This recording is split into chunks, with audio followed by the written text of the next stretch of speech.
অনেক বছর আগে এক নদীর ধারে একটা বড় বটগাছ ছিল। গ্রামের মানুষ রাতে ওদিক দিয়ে যেত না। সবাই বলতো, সন্ধ্যার পর ওই গাছের নিচে ভূত বসে থাকে।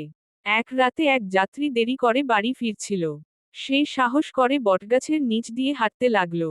হঠাৎ চারপাশ ঠান্ডা হয়ে গেল, বাতাস থেমে গেল। হঠাৎ করে সে শুনতে পেল, টাপ টাপ টাপ, কেউ যেন তার পেছনে হেঁটে আসছে। যাত্রী পেছনে তাকালো, কেউ নেই। সে আবার হাঁটতে শুরু করলো। এবার মাথার ওপরে গাছ থেকে ভেসে এলো ভৌতিক হাসি।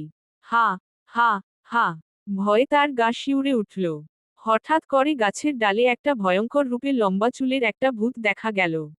যাত্রী জোরে দৌড়াতে শুরু করল। যত দৌড়ায়, মনে হচ্ছিল তার পিছে পিছে যেন আসতেছে। অবশেষে গ্রামের মসজিদের আলো দেখা গেল। আলোয় পৌঁছাতেই ভূত হাওয়ায় মিশে গেল। ডানে ইশারা করা, উল্টো হাতের তর্জনী শিক্ষা, ভয়কে জয় করতে হলে আলোর পথে হাঁটা দরকার। অন্ধকারে ভয় সবসময় বড় হয়।